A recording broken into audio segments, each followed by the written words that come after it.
안녕하세요. 한류의 신과 해외 반응을 소개하는 한류 클래스 TV입니다. 오늘은 30년이 지난 지금도 한류는 계속 성장하고 있다는 제목의 미국 외교 전문지 디플로맷 기사를 살펴보겠습니다. 항상 K-드라마나 K-영화가 전세계 히트를 하면 전세계 언론들은 같은 패턴의 기사를 쏟아냅니다. 처음에는 그 드라마 영화의 현재 순위나 성적을 따라가며 그 컨텐츠의 리뷰 위주로 기사를 쏟아내고, 다음 단계는 그 드라마 영화가 왜 전 세계적으로 히트를 하고 있는지를 분석하는 기사를 쏟아냅니다. 그리고 마지막 단계가 그 드라마나 영화를 벗어나 한류가 세계에서 어떤 영향력을 미쳤는지를 분석하는 기사가 쏟아집니다. K-팝 데모넌터스는 분명히 K-컨텐츠가 아닙니다. K-컨텐츠가 아닌 영화가 한류로 분류되어 한류의 영향력에 대한 기사를 만들게 한 것은 이례적입니다. 결국 전세계 시청자들이나 언론 그리고 평론가들은 K-팝 데모넌터스가 미국 콘텐츠라기보다는 한류에서 나온 하나의 현상이라고 인식되고 있다는 것입니다. 앞의 영상에서는 이 영화로 인해 한류를 외면했던 서양 패션 디자이너가 한류에 항복했다라는 노골적인 한류 극찬 기사를 소개시켜드렸고, 이번에는 미국의 외교 전문지에서 한류 분석 기사가 올라왔습니다.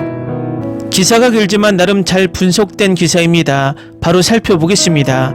한류의 부상은 갑작스러운 폭발이라기보다는 꾸준하고 지속적인 움직임이었습니다.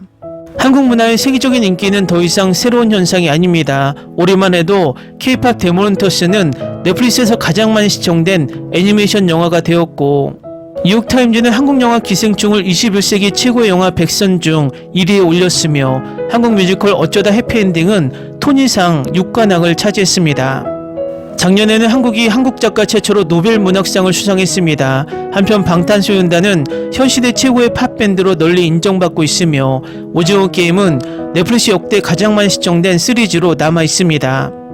K-웨이브 즉 한류가 전 세계적으로 인기를 얻고 있지만, 비평가들은 그 지속 가능성에 대해 끊임없이 의문을 제기해왔습니다.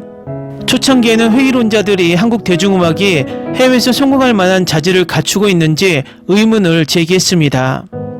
그 후 그들은 한국 대중문화가 그 기세를 이어갈 독창성이 부족하다고 주장했습니다.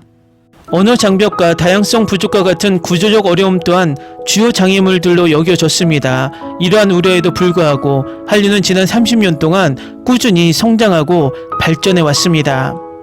한류의 부상은 갑작스러운 폭발이라기보다는 꾸준하고 지속적인 흐름이었습니다. 1990년대 후반 한국 대중음악과 드라마는 주변국에서 눈에 띄는 성공을 거두었고, 2010년대에 아시아를 넘어 세계로 뻗어나가기 시작했습니다. 2012년 싸이의 강남스타일이 유튜브 조회수 10억 뷰를 돌파하며 한국 대중문화를 세계 무대에 올려놓는 중요한 전환점이 되었습니다. 이후 방탄소년단과 블랙핑크 같은 아티스트들은 북미, 유럽, 라틴 아메리카를 포함한 주요 글로벌 음악 시장에서 K-팝을 주류로 끌어올렸습니다.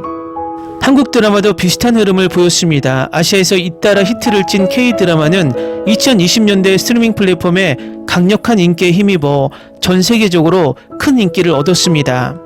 현재 전 세계 넷플릭스 가입자의 80% 이상이 한국 드라마를 최소 한 편 이상 시청했으며, 시청시간 기준으로는 미국에 이어 두 번째로 높은 시청률을 기록하고 있습니다.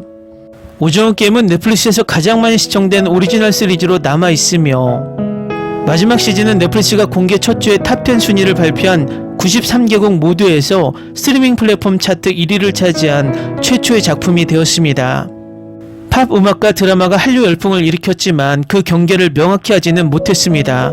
한국 엔터테인먼트가 세계적인 주목을 받으면서 음식, 화장품, 패션 등 라이프스타일 분야로 관심이 빠르게 확산되었습니다. 특히 한식은 이러한 문화적 변화를 상징하는 대표적인 문화로 자리 잡았습니다.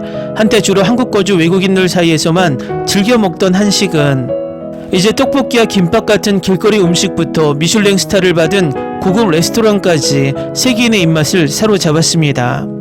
이러한 문화적 변화는 무역 통계에도 반영되고 있습니다. K푸드 수출은 2015년부터 2019년까지 연평균 5.9% 성장했고, 2020년부터 2024년까지는 연평균 9%씩 증가하며 70억 2천만 달러의 수출액을 달성했습니다. 언어는 한류의 영향이 뚜렷하게 드러나는 또 다른 분야입니다. 한때 이민 2세 학습자들이 주로 공부하던 한국어는 이제 세계 최대 언어 학습 플랫폼인 듀오링고에서 가장 인기 있는 언어 중 하나가 되었습니다. 심지어 중국, 러시아 등 인구가 훨씬 많고 지정학적 영향력이 큰 국가에서 사용되는 언어도 넘어섰습니다. 한국어는 28개 듀오링고 인터페이스 언어 전체에서 완전히 지원되는 7개의 비영어권 언어 중 하나입니다. 공식 인증에 대한 관심도 높아졌습니다. 한국어 능력시험 응시자 수가 2020년 21만 8,869명에서 2024년 42만 8,585명으로 2배로 증가했습니다. 한국에서도 한류는 문화유산에 대한 국내적 참여를 다시금 활성화하고 있습니다. 세계적인 관심이 커짐에 따라 한국인들은 전통을 단순히 정체성의 표식이 아닌 창의적인 영감의 원천으로 재해석하고 있습니다. K-팝 아티스트들은 이러한 움직임의 선두에 서서 전통이 의미 있고 동시에 유행을 선도할 수 있음을 보여줍니다.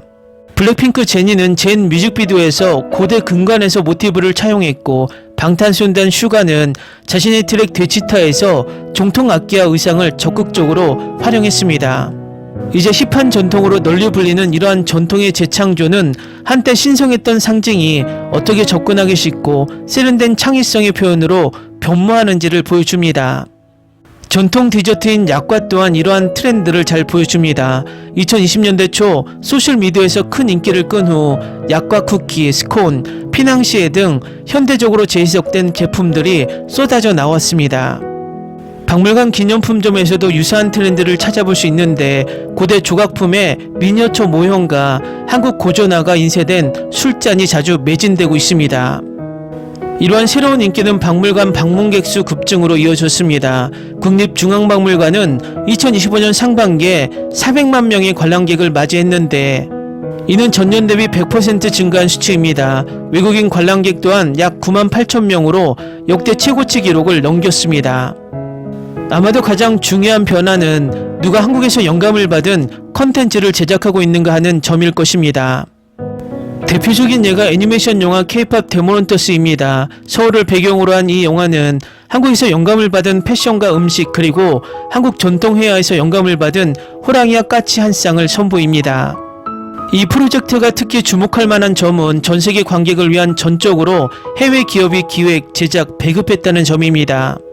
이는 의미 있는 변화를 의미합니다. 이전에는 주로 소비자로서 한국 문화에 참여했던 외국인들이 이제 창작자, 투자자, 그리고 문화 홍보대사로서 새로운 역할을 맡고 있습니다.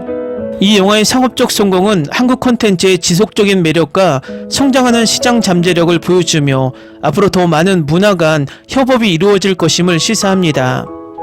30년이 지난 지금 한류는 지역적 트렌드에서 대륙, 산업, 세대를 아우르는 세계적인 현상으로 성장하여 단순히 일시적인 유행을 넘어 그 이상의 의미를 지닙니다.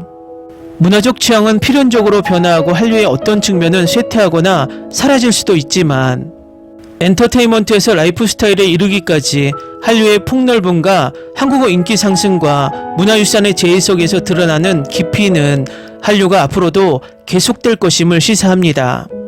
기사 잘 보셨나요? K-팝 데모넌터스가 쌓아올린 한류의 화살이 전세계 시청자들에게 명중했습니다.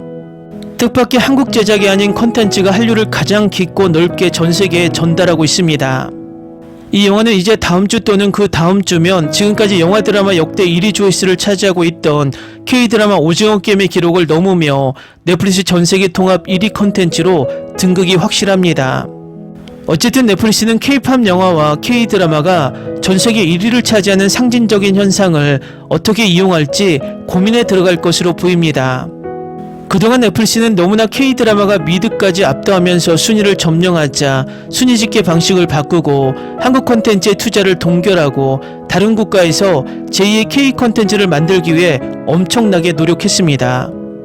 그 대표적인 국가들이 일본과 태국이었지만 K 콘텐츠의 퀄리티와 인기를 따라가기에는 역부족이라는 것을 보여줬습니다. 이제는 넷플릭스의 K 콘텐츠에 대한 자세가 어떻게 바뀔지 지켜보는 것도 흥미로울 것 같습니다. 한류클래스TV는 한류 외신과 해외 반응을 꾸준히 쫓아가 보겠습니다. 재밌게 잘 보셨나요? 여러분의 구독, 좋아요, 댓글, 알림 설정은 컨텐츠 제작에 큰 힘이 됩니다. 그리고 항상 하시는 일마다 대박 나시고 행복하시길 바랍니다.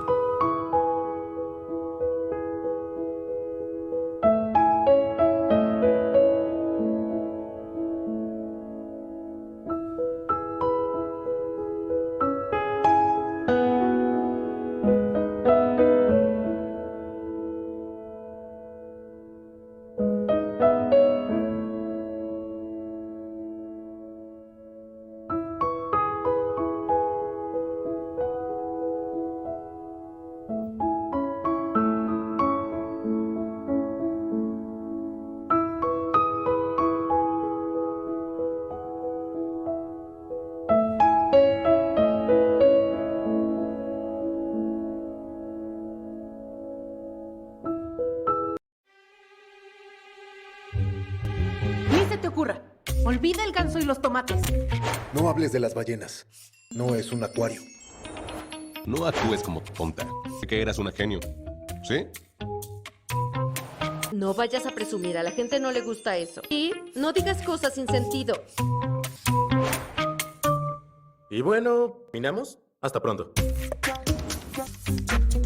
Abogada, tengo mucha curiosidad por conocerla.